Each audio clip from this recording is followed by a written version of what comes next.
Bismillahirrahmanirrahim. Bismillahirrahmanirrahim. Assalamualaikum warahmatullahi wabarakatuh.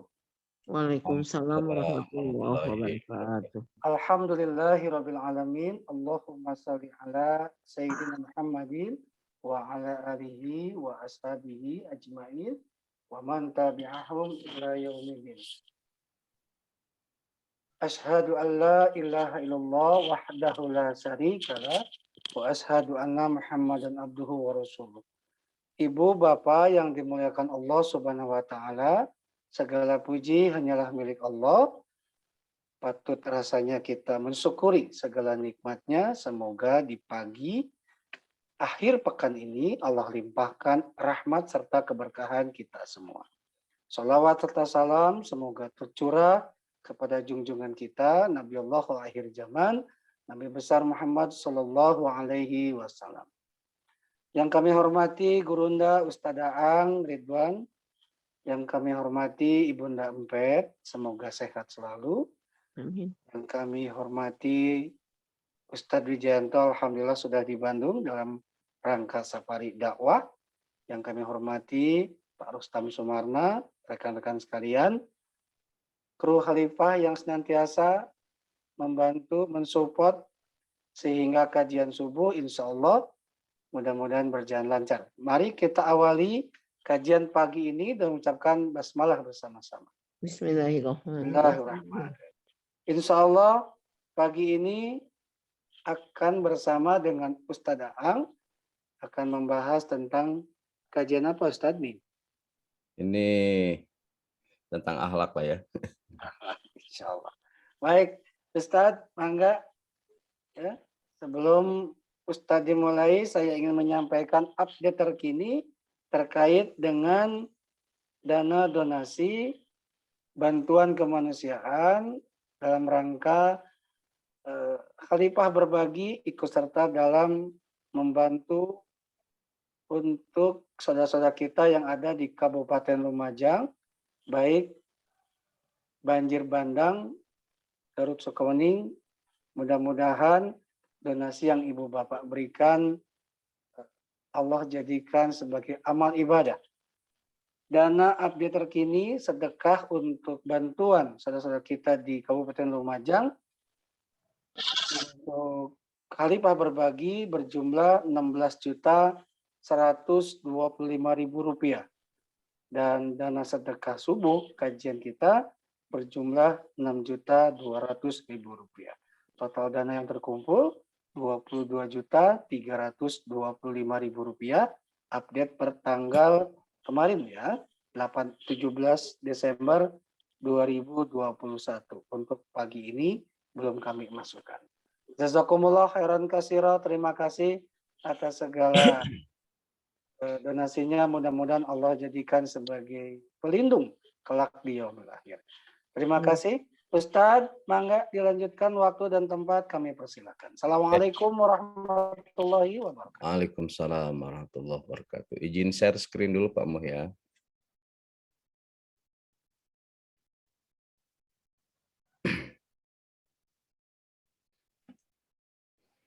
Pak Muh, suara saya terdengar jelas Pak? Jelas Ustadz, jelas. Bismillahirrahmanirrahim.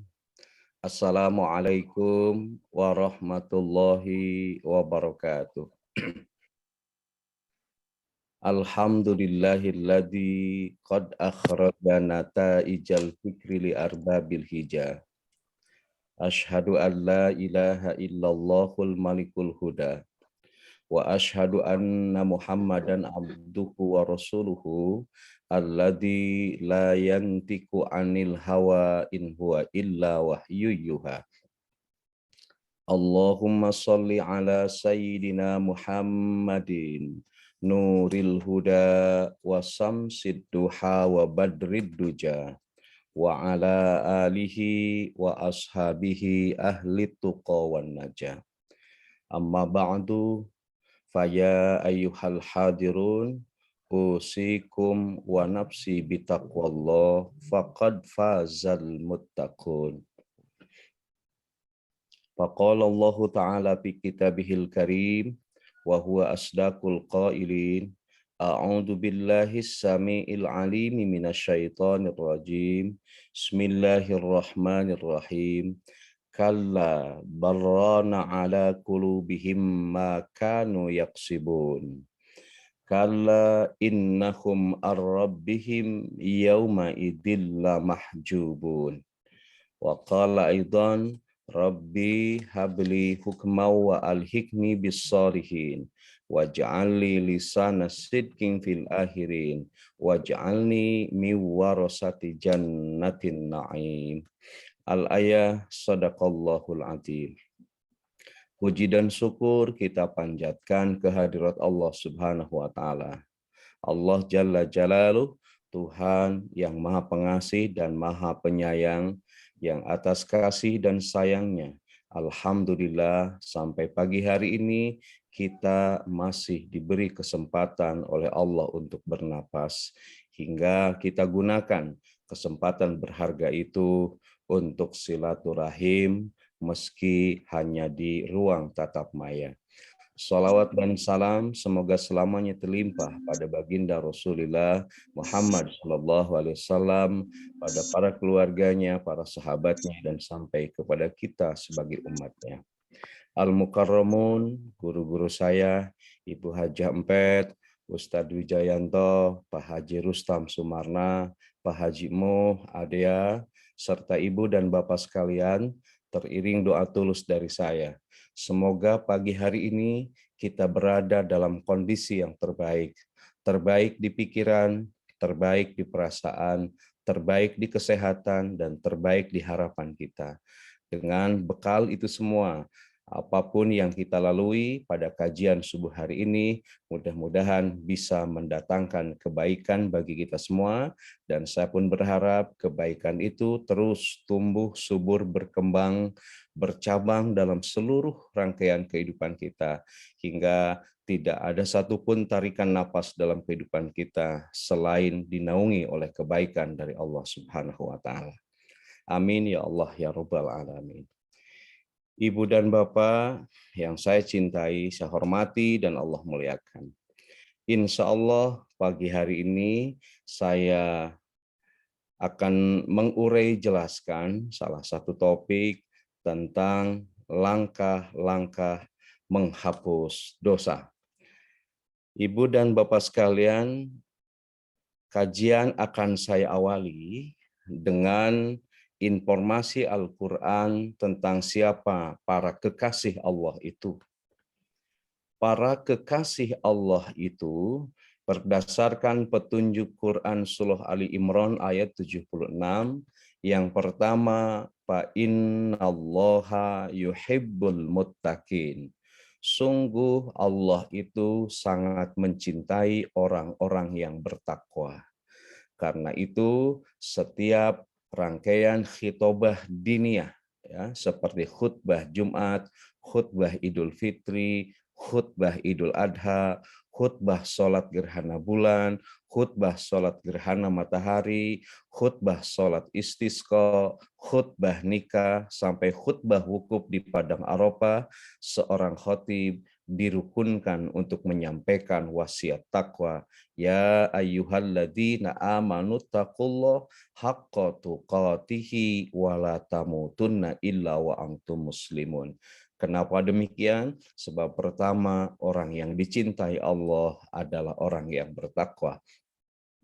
Yang kedua, kekasih Allah itu berdasarkan informasi Quran Surah Al-Ahzab 43 adalah kita mukminin.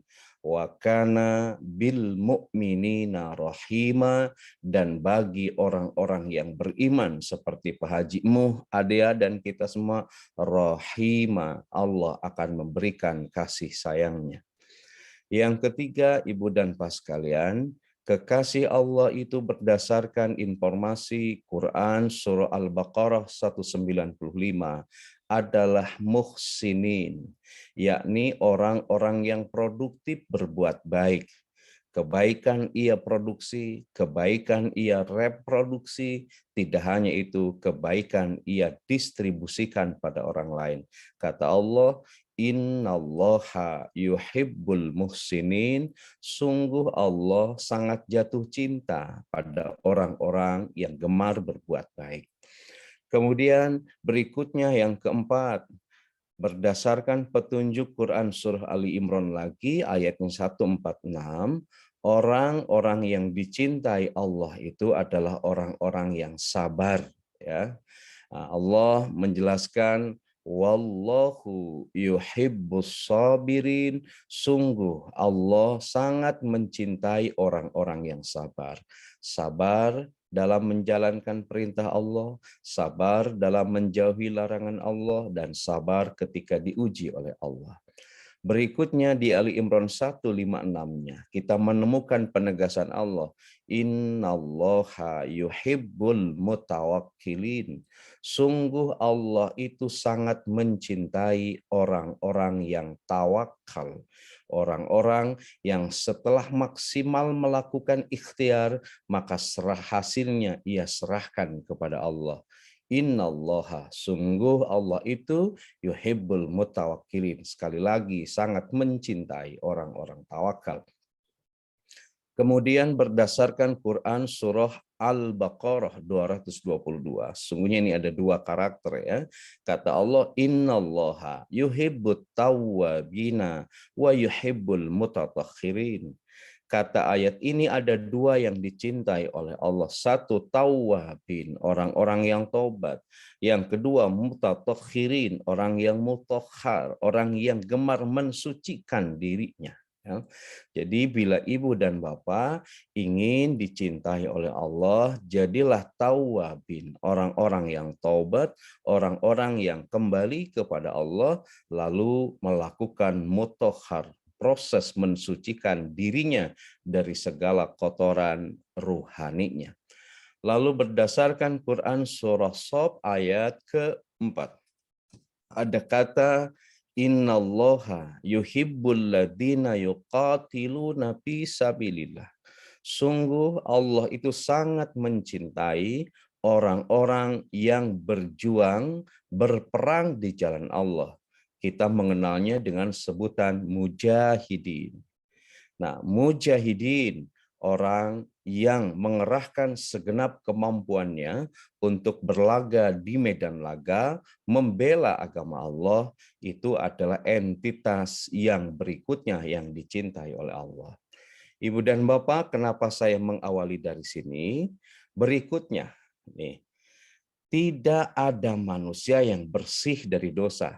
Tadi kita ulang, orang muttaqin, kekasih Allah yang pertama, orang yang bertakwa, mukminin, orang-orang yang beriman, muhsinin, orang-orang yang gemar berbuat baik, sabirin, orang-orang yang sabar, mutawakkilin, orang yang tawakal, mutatahhirin, orang yang gemar mensucikan dirinya, dan mujahidin, itu adalah orang-orang yang pernah berbuat dosa. Jadi sekali lagi, para kekasih Allah yang ada 8 unsur tadi, hampir bisa diyakinkan mereka itu adalah manusia yang tidak bersih dari dosa. Mereka pernah berbuat dosa, tetapi ada spirit dalam dirinya, ada semangat dalam dirinya untuk apa? Wayadra'una bil hasanatis sayyiati ulaika lahum ukbadar.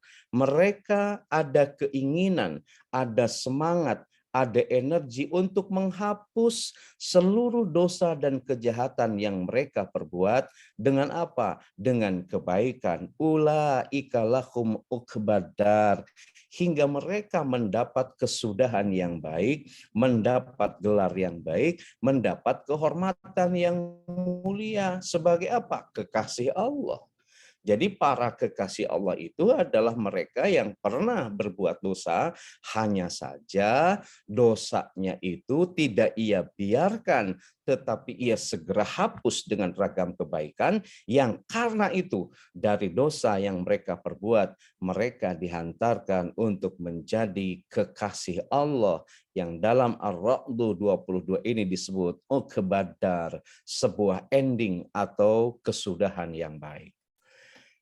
Ibu Bapak, berikutnya ya, hidup manusia ini, ya hidup kita ini adalah sebuah proses pertarungan dua sisi. Kita bisa lihat di Quran surah As-Sam ayat ke-8, kata Allah fa'alhamaha fujuraha wa taqwaha.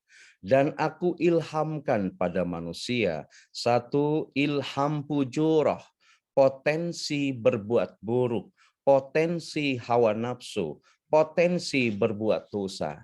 Yang kedua, wa taqwaha, dan ilham takwa, potensi untuk berbuat baik. Nah, hidup kita ini pertarungan antara posisi kebaikan dan posisi hawa nafsu. Nah, kadang Ibu dan Bapak, hidup kita dikendalikan oleh potensi kebaikan hingga kita itu on the track, kita menjadi qaribu minallah, dekat dengan Allah. Tetapi tak jarang hidup kita juga dikendalikan oleh hawa nafsu, sehingga kita keluar dari jalur yang semestinya, maka kita ba'idu minallah, jauh dari Allah. Pada ayat ini, ya kata Allah, di ayat yang ke-9-nya di As-Sam, qad aflaha man zakkaha. Kata Allah, sungguh bahagia bagi orang-orang yang menghapus dosanya itu. Jadi di antara orang bahagia, di mana bahagia itu senantiasa diingatkan oleh Allah 5 kali dalam azan, 10 kali dalam iqamah, total jenderal 15 kali dalam sehari semalam, melalui lisan para muazin. Allah menyeru kita dengan redaksi hayya 'alal falah, mari kita meraih kebahagiaan. Dan kebahagiaan itu diantaranya akan Allah berikan pada mereka yang menghapus dosa-dosanya, pada mereka yang mendelet dosa-dosanya. Namun kita patut takut juga, di As-Sam ayat 10-nya Allah menjelaskan wa qad khaba man dassaha, sungguh rugi bagi orang-orang yang tidak menghapus dosanya. Dosanya ia tumpuk, dosanya ia biarkan, hingga berkarat, menggunung, dan lain sebagainya. Maka Allah menegaskan, wa qad khaba man dassaha, sungguh rugi bagi mereka yang mengulangi perbuatan dosa, membiarkan perbuatan dosa, dan tidak menghapus dosa-dosa mereka. Nah, jadi Ibu dan Bapak, bila kita ingin bahagia, tidak mau menjadi orang yang rugi, maka hapuslah dosa-dosa kita. Tidak masalah kita berbuat dosa, karena kita ini manusia bukan malaikat. Yang jadi masalah kalau dosa yang kita perbuat, kita biarkan, apalagi disusul dengan dosa yang lain. Nah, sementawis kita akan menjadi orang yang rugi manakala dosa kita biarkan. Pertanyaannya, apa bahayanya bila dosa kita biarkan?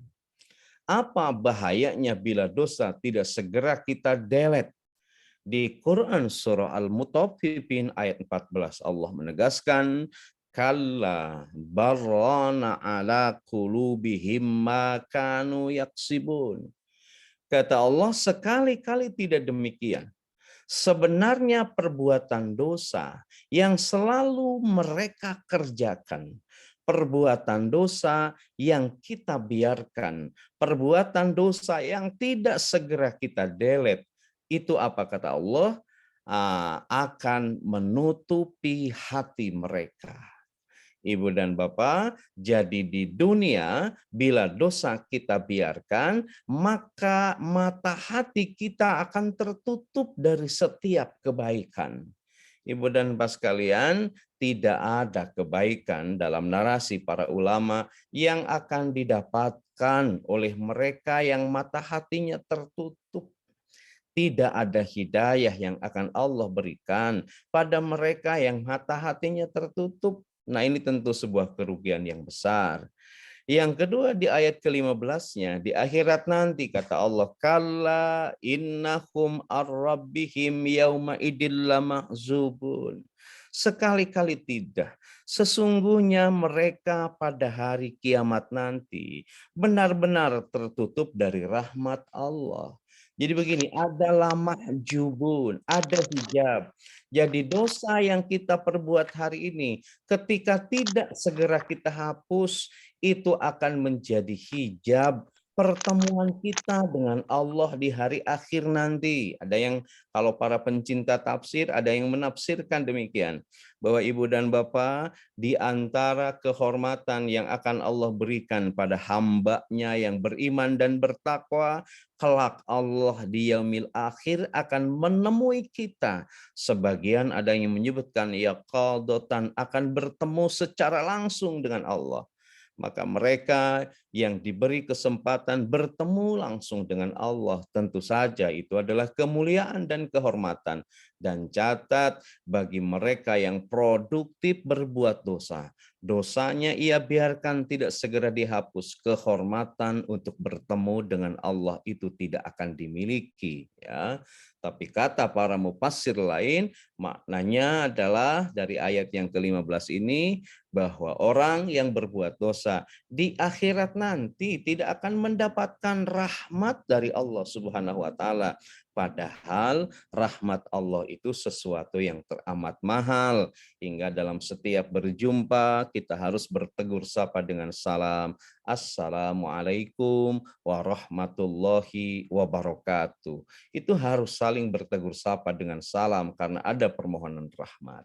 Oke, Ibu Bapak yang saya cintai, saya hormati dan Allah muliakan, bahwa dosa ketika kita biarkan tidak segera kita bersihkan dan kita hapus, itu akan menjadi sesuatu yang bahaya. Di dunia mata hati kita ditutup, di akhirat kita akan ada hijab, mahjubun, penghalang antara Allah dengan kita. Allah tidak akan berikan rahmat pada kita.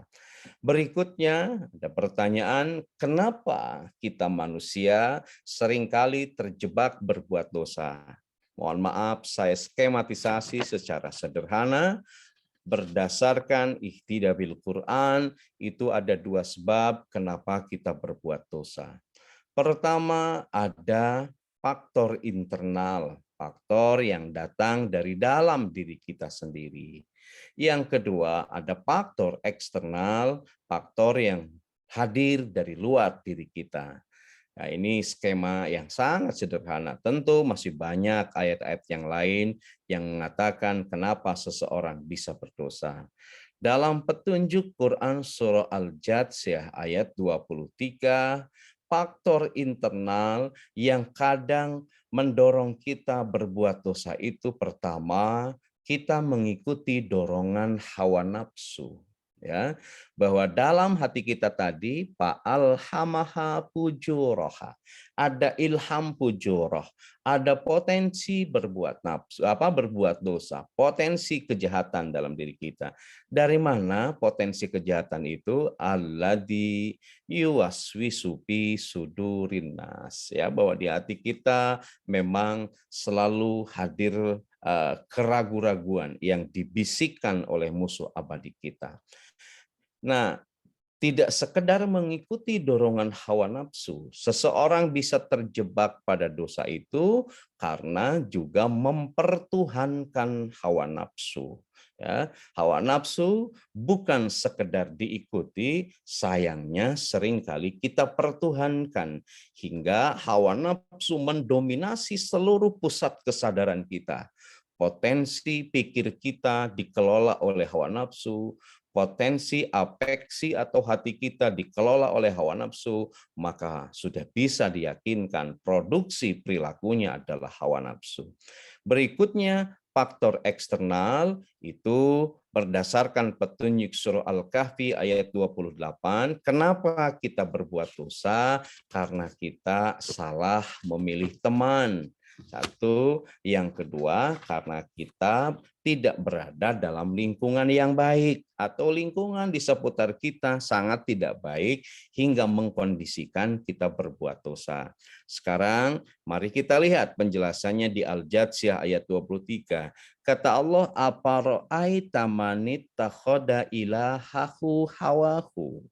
Maka pernahkah kamu melihat orang yang menjadikan hawa nafsunya sebagai Tuhan? Ya, jadi kalau kita mengikuti hawa nafsu, lalu hawa nafsu kita jadikan Tuhan, kata Allah, wa adallahu ala ilmin. Kata Allah bahwa Allah akan membiarkan berdasarkan ilmunya.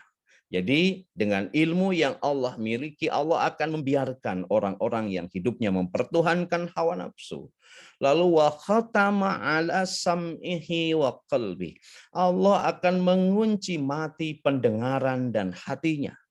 Jadi orang yang mengikuti hawa nafsu dengan ilmu yang Allah miliki, Allah akan biarkan atau Allah akan mengunci mati pendengarannya dari kebaikan, wa qalbihi, dan mengunci mati hatinya dari kebaikan. Masya Allah, ini berbahaya.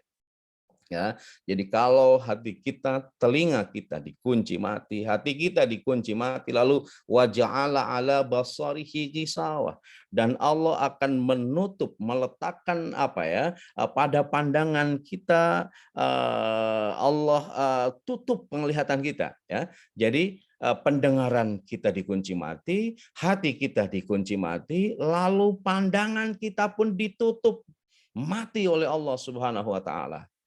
Kalau sampai pada kutub itu Allah mengancam pamayahdihi mim ba'dillah. Lalu siapa yang akan memberikan petunjuk pada orang itu selain Allah? Afala tatazakkarun. Mikir, kata Allah seperti itu ya. Apakah kalian tidak mampu mengambil pelajaran? Apakah kalian tidak berpikir? Nah, dalam isyarat ayat ini Ibu dan Bapak, dosa itu lahir, diproduksi karena kita mengikuti dan mempertuhankan hawa nafsu. Kalau sampai pada kutub ini, Allah akan wa khatama ala sam'ihi, mengunci mati pendengaran kita, wa qalbihi, mengunci mati hati kita, wa ja'ala ala basarihi ghisawa, akan ditutup pandangan kita oleh Allah. Sampai Allah ngancam tidak akan memberikan petunjuk pada orang yang seperti itu. Yang kedua, seseorang berbuat dosa biasanya dikondisikan juga oleh faktor eksternal, faktor dari luar dirinya. Ya. Nah, di ayat ini Al-Kahfi ayat ke-28 Allah mengisyaratkan wasbir, dan bersabarlah nafsaka kalian itu ma'alladina yad'una rabbahum bil ghadawati wal asyi yuriduna wajhah. Kata Allah, sejatinya kita bersabar untuk bersahabat, untuk berteman, untuk bersama-sama dengan siapa? Dengan orang yang menyeru Tuhannya, baik di pagi-pagi maupun di senja hari, yuriduna wajah, karena mereka mengharap ridho Allah. Jadi sejatinya Ibu dan Bapak, kita harus berteman itu dengan orang yang dekat dengan Allah, dengan orang yang menyeru Allah, baik di pagi hari maupun di senja hari. Yuriduna wajah, karena mereka mengharap ridho Allah. Lalu berikutnya kata Allah, wala ta'du aina ka'ankum turidu zinatal hayatid dunya. Kata Allah, dan janganlah kedua matamu berpaling dari mereka karena mengharap perhiasan dunia. Jadi jangan jauh Ibu dan Bapak dari orang-orang yang menyeru pada Allah, orang-orang yang terus mencari keridhaan Allah Subhanahu wa taala, jangan jauh dari mereka. Nah, berikutnya baru kita nih ditemukan pada ayat ini, wala tuti' man aghfalna qalbahu an dzikrina. Dan janganlah kamu mengikuti orang-orang yang hatinya telah kami lalaikan dari mengingat kami. Jadi singkatnya gini kata Allah, janganlah kamu bersahabat, janganlah kamu berteman, janganlah kamu berkomunitas dengan orang-orang yang sudah Allah buat hatinya lupa kepada Allah, ya. Jadi jangan berteman dengan orang-orang yang hati mereka tuh lalai dari ingat kepada Allah. Wattaba'a hawahu, di mana mereka pun seringkali mengikuti hawa nafsunya. Nah, kata ayat ini, bila kita berteman dengan orang-orang yang lalai, dengan orang-orang yang mengikuti hawa nafsunya, wakana amruhu furuta, itu akan membawa kita melewati atau melampaui batas, menjadi orang-orang yang lebay. Ibu dan Bapak, bila kita melampaui batas dalam hidup ini, ya endingnya pasti berbuat dosa. Karena dosa diperbuat biasanya karena kita melampaui batas. Dosa pada ranah personal, dosa pada wilayah komunal, dosa pada wilayah institusional, itu biasanya lahir ketika seluruh entitas yang ada pada level itu melampaui batas. Kenapa melampaui batas? Karena mereka lalai ingat kepada Allah dan mereka mengikuti hawa nafsunya.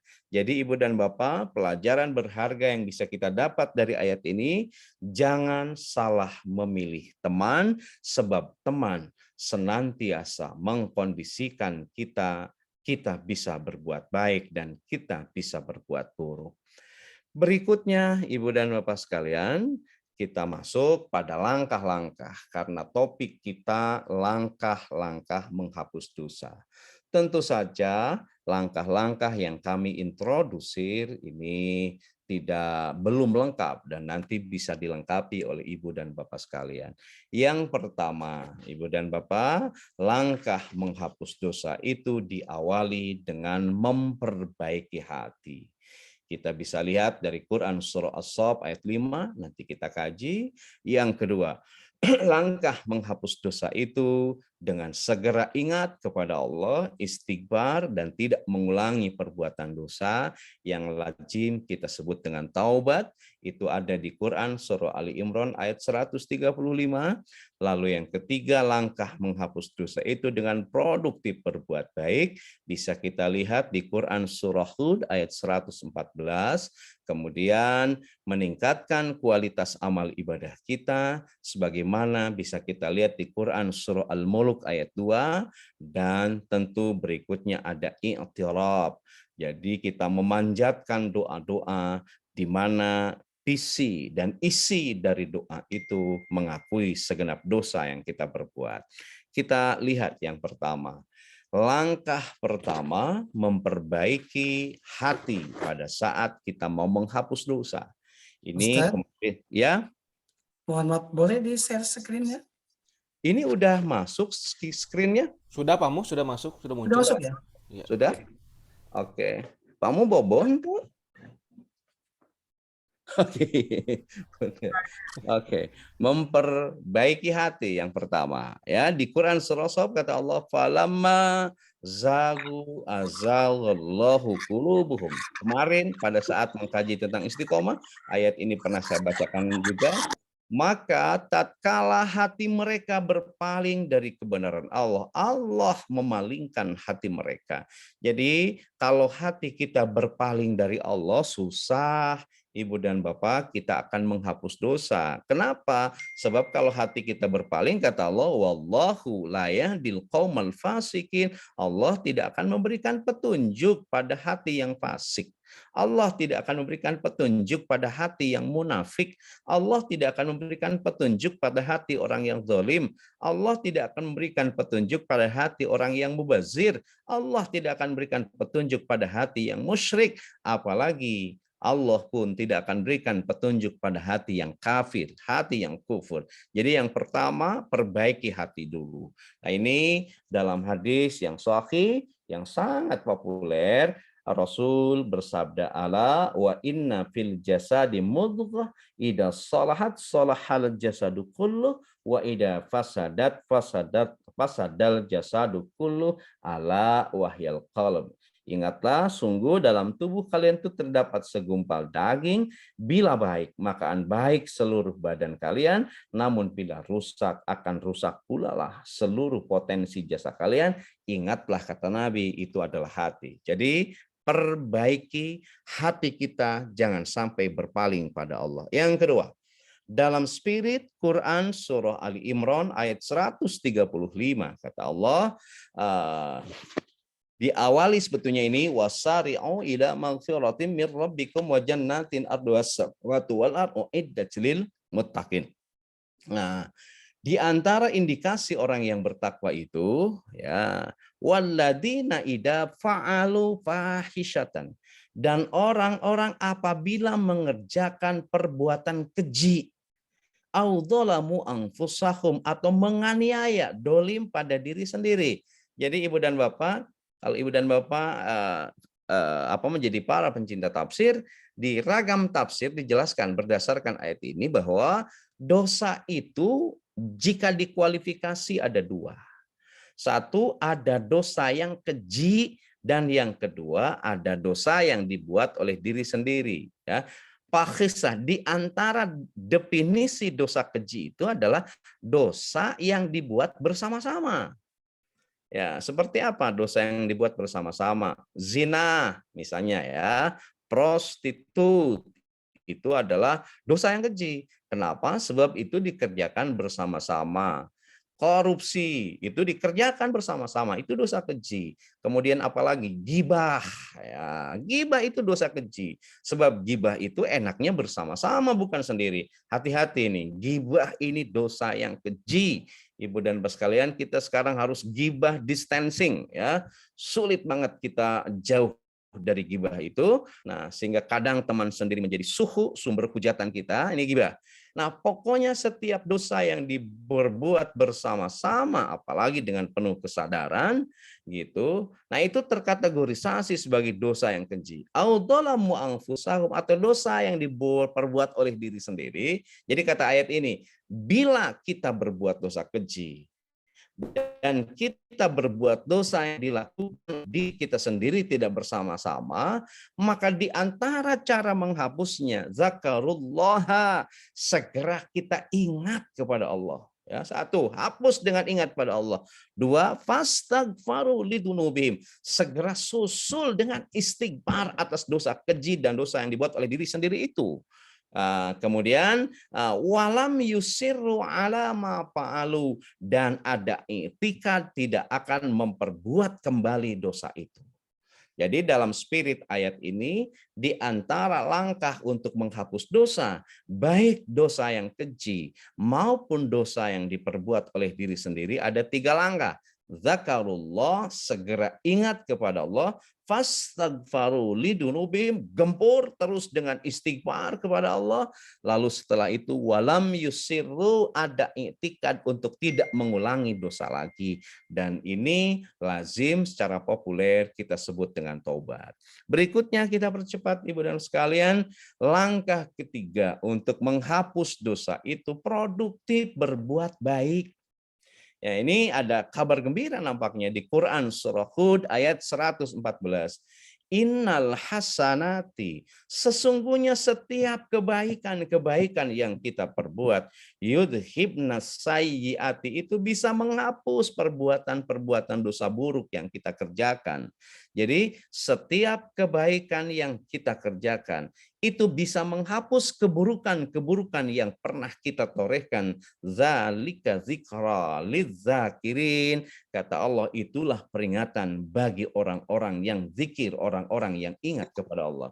Jadi langkah ketiga ini, mari kita produktif berbuat baik. Ibu dan bapak sekalian, jika kita hari ini menjadi orang tua, jadilah orang tua yang baik. Kebaikan kita pada saat menjadi orang tua akan menghapus dosa-dosa kita. Jika hari ini kita menjadi tetangga, jadilah tetangga yang baik. kebaikan kita dalam bergaul dengan tetangga akan menghapus dosa-dosa yang pernah kita perbuat. Jika kita hari ini menjadi anak, jadilah anak yang baik. Anak yang baik akan menderet setiap jejak-jejak dosa yang ia perbuat. Ya, jadi pokoknya produktiflah berbuat kebaikan. Ya, nah berikutnya, Ibu dan Bapak sekalian, tingkatkan kualitas amal ibadah kita. Ya, inspirasinya bisa kita lihat ya, terkait masih dengan yang tadi kata Allah, alladzi khalaqal mauta wal hayata liyabluwakum ayyukum ahsanu amala. Allah menjadikan hidup dan mati itu liyabluwakum, untuk menguji kita. Hidup kita ini adalah ujian. Ujian untuk apa? Ayyukum ahsanu amala. Siapa di antara kita yang lebih baik amalnya? Ya, kita harus beramal baik, sebab kata ayat tadi, amal baik bisa menghapus amal buruk yang kita perbuat. Berikutnya, tingkatkan kualitas amal kebaikan itu. Ya, tentu ya, jika berat di kualitas, tingkatkan kuantitas dan kualitas amal ibadah kita. Contoh begini, kata Rasulullah SAW, misalnya ketika kita tilawatil Quran, maka kita akan mendapatkan kebaikan dari Al-Quran yang kita baca. Satu huruf dari Al-Quran yang kita baca, itu akan mendatangkan kebaikan. Dua huruf, dua kebaikan. Lalu tak terhitung, misalnya ketika kita membaca Al-Quran, one day one juz misalnya, berarti ada sekian puluh kebaikan yang kita dapatkan. Dan kata ayat tadi, innal hasanati yudhibna sayiati, semakin banyak kebaikan yang kita perbuat, itu akan menghapus jejak dosa yang kita perbuat. Jadi tugas kita selain produktif berbuat baik, tingkatkan terus kuantitas, terutama kualitas amal ibadah kita. Ibu dan Bapak, misalnya setiap kita berangkat ke tempat ibadah, ke masjid, kaki kanan melangkah itu satu pahala, kaki kiri yang melangkah menghapus dosa-dosa. Berarti semakin sering kita sholat berjamaah, akan semakin banyak kebaikan yang kita dapatkan. Semakin banyak kebaikan yang kita dapatkan, maka akan semakin potensial dosa kita terhapuskan. Ya, jadi tingkatkan kualitas amal ibadah kita. Lalu berikutnya yang terakhir, Ibu dan Bapak sekalian, tentu kita harus wirid, harus munajat, harus berdoa kepada Allah agar dosa-dosa kita dihapuskan. Nah, saya spesifikasi di antara tipologi dzikir itu ada yang disebut dengan i'tiraf, ya. I'tiraf itu kita akui di hadapan Allah dengan tulus kedoliman yang kita perbuat. Kita akui dengan tulus dosa di hadapan Allah yang pernah kita perbuat.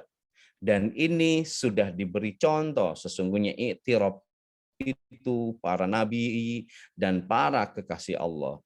Di Quran surah Al-A'raf ayat 23, saya yakin Ibu dan Bapak ini sudah hafal banget.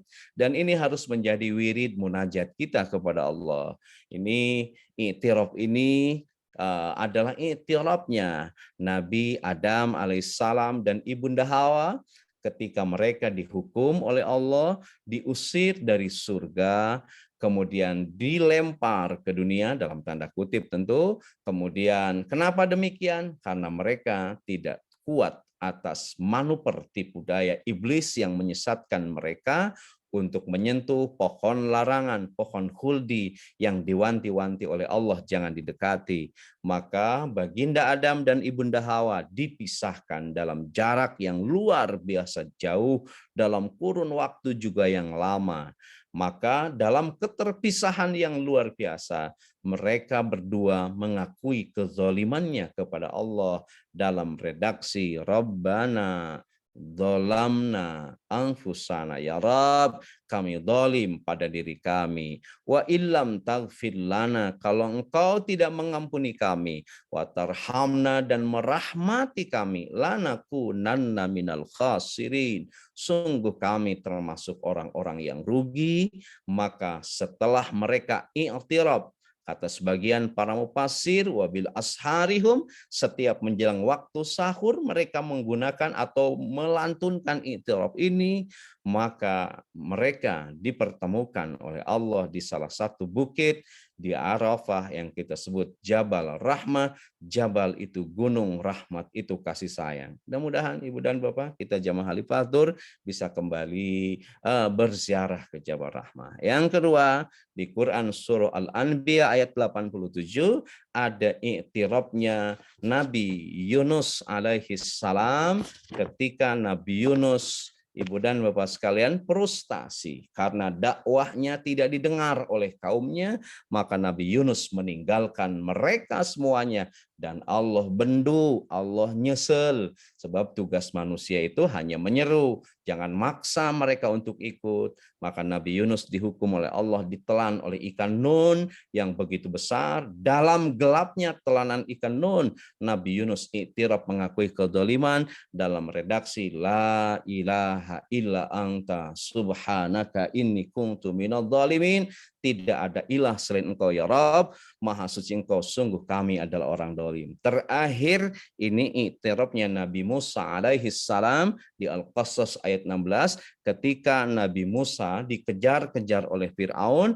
Nabi Musa bukan lagi galau tapi maha galau, mau lari ke depan, Laut Merah membentang begitu luas, balik ke belakang, pasukan Fir'aun mengejar begitu ganas, lalu Musa mengakui kezaliman di hadapan Allah dengan redaksi i'tiraf, Rabbi inni dzalamtu nafsi faghfirli, ya Rabb sungguh aku telah berbuat dolim pada diriku, faghfirli ampunilah dosaku.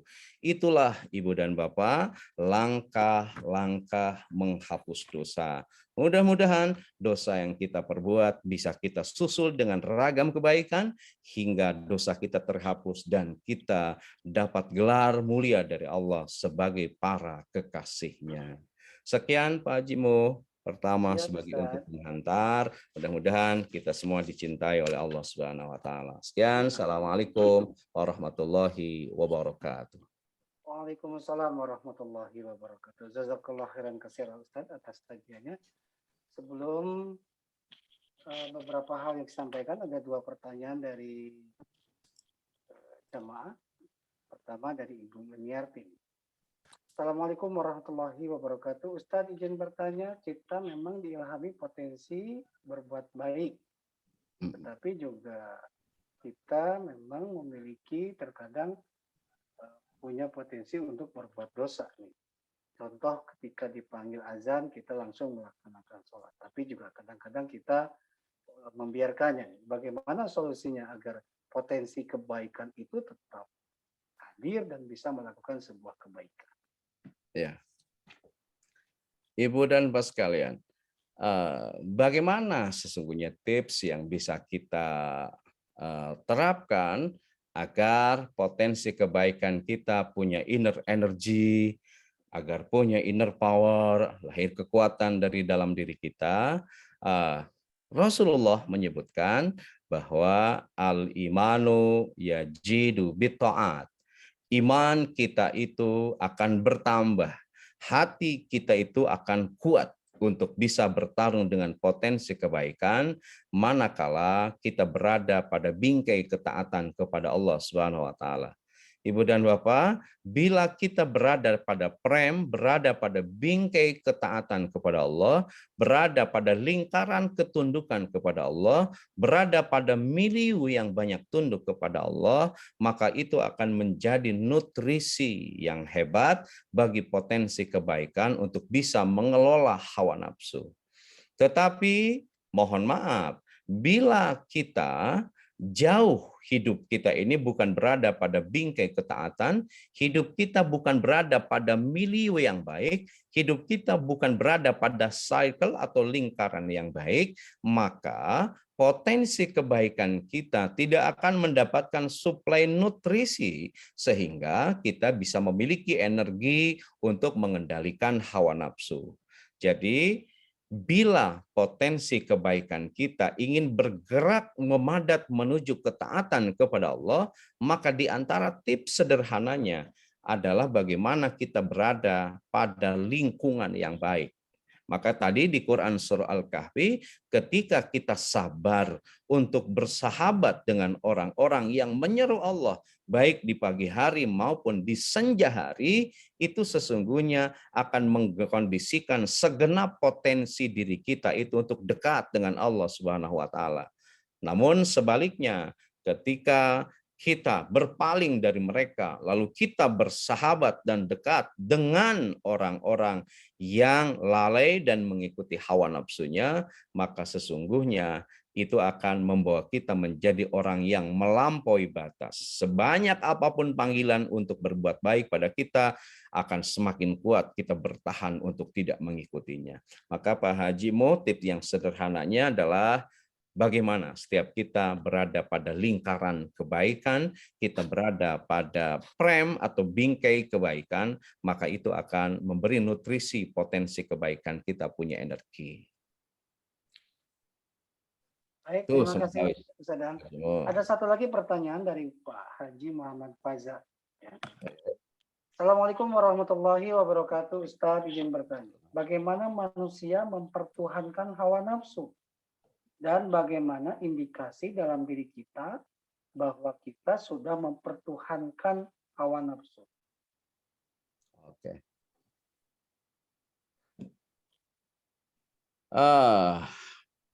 Hawa nafsu tadi itu bermula dari mana? Satu, memang secara kodrati ya, kita diberi dua potensi tadi. Jadi pada diri kita ada potensi untuk mengikuti hawa nafsu. Lalu hawa nafsu itu akan semakin kokoh dan kuat ketika kita mengikuti bisikan-bisikannya. Bisikan hawa nafsu itu datang dari mana? Maka di Quran surah An-Nas disebut kul a'udzu birabbin nas, malikin nas, ilahin nas, min syarril waswasil khannas, alladzi yuwaswisu fi sudurin nas minal jinnati wan nas. Jadi di dada kita akan bersemayam siapa yang menggoda kita ya. Iblis itu kan tempat pesta poranya itu di dada kita. Alladzi yuwaswisu fi sudurin nas. Lalu kemudian kita mengalah atas bisikan itu. Kemudian potensi kebaikan tidak kita ikuti, bisa jadi karena lemahnya kita mengikuti potensi kebaikan itu, maka ujungnya pasti kita akan mempertuhankan hawa nafsu. Makna mempertuhankan hawa nafsu itu begini, bahwa kita tidak punya kekuatan sama sekali untuk melawannya. Manakah contoh orang yang mempertuhankan hawa nafsu? Misalnya tadi, kita kadang menjadi orang zalim. Zalim itu apa? Zalim itu aniaya. Contoh, orang lain mandi pakai gayung, gitu, minum pakai gelas. Kita kebalik, minum pakai gayung, mandi pakai gelas. Saatnya kita ibadah, malah kita nongki. Ya, saatnya misalnya kita mengikuti panggilan Allah, malah kita santai-santai saja. Itu zalim. Nah, itu bagian dari mempertuhankan hawa nafsu. Ya, berikutnya contoh orang yang mempertuhankan hawa nafsu itu adalah perilaku fasik. Fasikin, fasik itu lari dari ketaatan kepada Allah menuju ketundukan pada hawa nafsu. Contoh, saya mah tengaruh, tuh sholat juga tetap saja hidup bahagia. Nggak ngaruh, saya mah nggak pakai jilbab juga tetap saja hidup saya senang.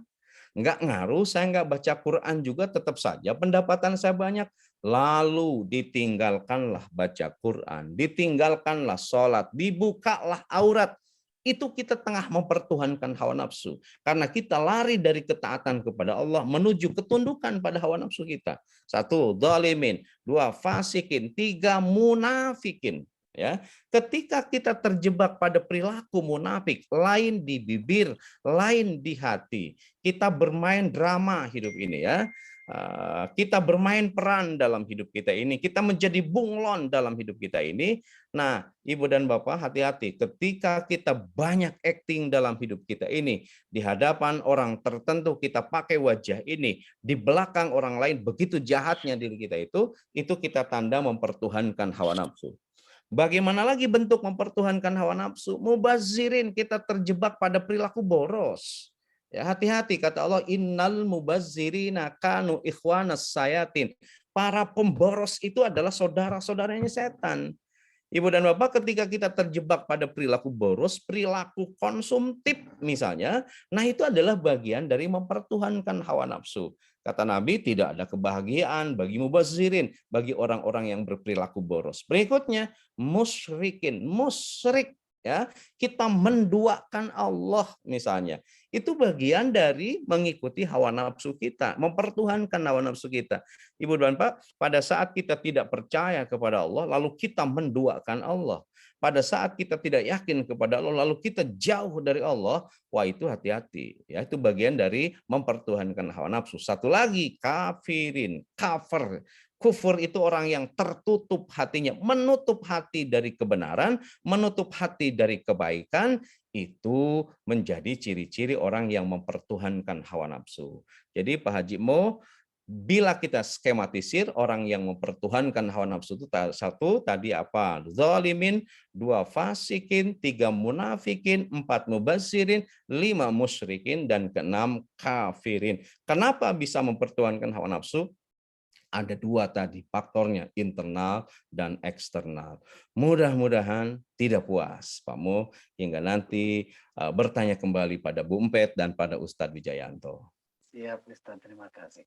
Baik, Bapak Ibu yang dimuliakan Allah, insya Allah untuk rekaman kajian dari Ustaz Aang dan dari para asatidz Khalifah di hari-hari sebelumnya dapat disimak kembali di YouTube channel Khalifah ya. Mohon di subscribe, di like, dan di loncengnya dibunyikan. Topik trending nih Ustaz. Bicara subscribe ya sekarang ya, subrek.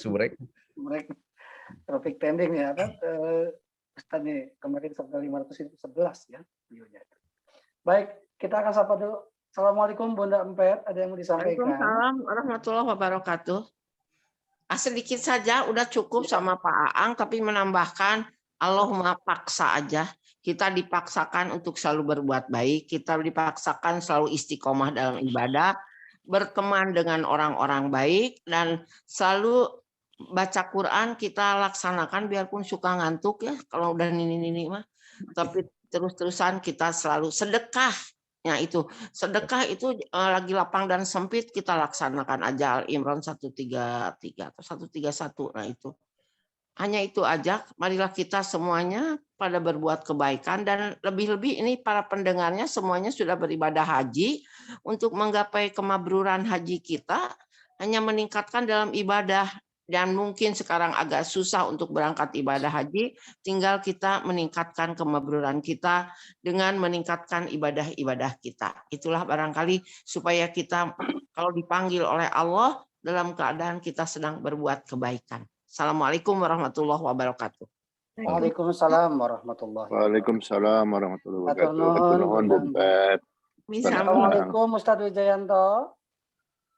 Assalamualaikum Bu Empet. Waalaikumsalam. Dan kajian kayak ya. Baik, Ibu Bapak yang dimuliakan Allah Subhanahu wa taala, pada kajian subuh ini sebelum nanti Ustadz Aang menyampaikan doa, Kang Dea apa yang bisa mau sampaikan informasi pagi ini? Alhamdulillah. Baik, Ibu Bapak yang dimuliakan Allah, program Khalifah untuk berhaji Izinlah. Monggo Ibu, tak perlu menunggu berumur.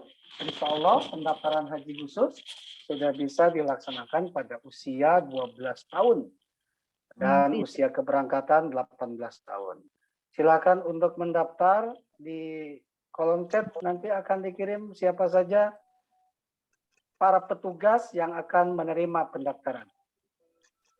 Inilah fasilitas yang kami berikan, berada di Maktab 112 di Arafah, dibagi menjadi 3 ruangan. Ada ruangan khusus untuk jamaah laki-laki, juga ada khusus untuk jamaah perempuan. Dan ini adalah maktab di 112 Mina, ya. Insya Allah dengan fasilitas yang maksimal serta bimbingan yang optimal, seluruh jamaah bisa dengan nyaman mendapatkan fasilitas yang diberikan. Mudah-mudahan pelaksanaan ibadah haji yang sudah dilaksanakan mabrur. Amin. Allah ya Rabbal Alamin. Silakan daftar, diperpanjang sampai dengan tanggal 31 Desember 2021 bagi yang mendaftar akan mendapatkan logam mulia. Mudah-mudahan para ibu dan bapak untuk kerabat putra putrinya segera untuk mendaftar. Insya Allah mudah-mudahan berkah. Terakhir, Ustadz Aang berkenan untuk dipimpin doa. Mudah-mudahan di pagi kajian ini Allah limpahkan rahmat serta keberkahan. Tafadhol Ustadz. Enggak. Ibu Bapak, kita sama-sama berdoa memohon pada Allah Subhanahu wa taala. Mudah-mudahan kita semua diberi kekuatan oleh Allah untuk menghapus setiap dosa-dosa yang pernah kita perbuat dengan ragam kebaikan sesuai tentu dengan kemampuan. Mudah-mudahan kita semua dihidupkan dan diwafatkan oleh Allah dalam keadaan iman dan Islam. Anak cucu kita mudah-mudahan oleh Allah dijadikan generasi penerus perjuangan para nabi dan rasul Allah yang ditinggikan derajatnya di dunia wal akhirah. Kemudian kita doakan juga mudah-mudahan orang tua yang telah meninggalkan kita atau siapapun yang telah meninggalkan kita di alam kuburnya diselimuti oleh kasih sayang Allah Subhanahu wa taala. Allahumma salli wa sallim ala sayyidina wa habibina wa syafi'ina wa maulana Muhammad wa sallim wa radiyallahu tabarak wa ta'ala an kulli sadatina sahabat Rasulillahi ajma'in. Alhamdulillahi rabbil alamin hamdan yuafi ni'amah wa yukafi majidah. Ya Rabbana lakal hamdu innaka antas sami'ud du'a. Allahumma salli ala nuril anwar wa sirril asrar wa tiriyakil aghyar wa miftahi babil yasar sayyidina wa maulana Muhammadinil mukhtar wa alihil athhar wa ashabil akhyar adadani amillahi wa iftalik. Allahumma gfir lana dunubana Allahumma gfir lana dunubana wali walidayna warhamhuma kama rabbayana sighara. Rabbana hablana min azwajina wa dhurriyyatina qurrata a'yun waj'alna lil muttaqina imama waj'alna lil muttaqina imama waj'alna lil muttaqina imama.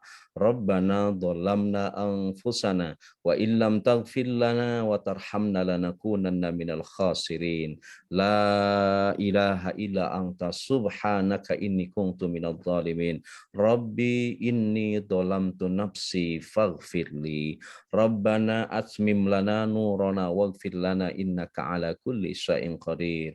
Allahumma tub alaina qabla al-maut warhamna indal maut wa la tu'adzibna ba'dal maut ya khaliqal maut wa ya sami'as saut ikhfadna minal afati wal ahati wal uqubat birahmatika ya arhamar rahimin. Allahumma ihtim lana bi husnil khatimah wala tahtim alaina bisu'il khatimah. Rabbana atina min ladunka rahmah wa hayyi lana min amrina rasyada. Rabbana atina fid dunya hasanah wa fil akhirati hasanah wa qina adzabannar. Wa sallallahu ala sayyidina Muhammadin wa ala alihi wa sahbihi ajma'in. Subhana rabbika rabbil izzati amma yasifun wa salamun alal mursalin walhamdulillahi rabbil alamin. Terima kasih Ustaz Aang, jazakallah khairan katsiran. Bapak Ibu yang dimuliakan Allah, terima kasih Pak Ustadz Wijayanto sudah hadir. Terima kasih Bunda Empet yang sudah menyampaikan tausiah. Terima kasih Pak Rustam Sumarna dan terima kasih kepada keluarga besar Khalifah yang saya tidak bisa sebutkan satu persatu. Terima kasih Kang Dea, kru Khalifah yang senantiasa mensupport. Kita tutup ucapkan hamdalah dan doa kifaratul majelis. Alhamdulillahirabbil alamin, subhanaka Allahumma wa bihamdika asyhadu an la ilaha illa anta astaghfiruka wa atubu ilaik. Terima kasih, saya yang bertugas Muhammad Mu. Mohon undur diri. Wassalamualaikum warahmatullahi wabarakatuh.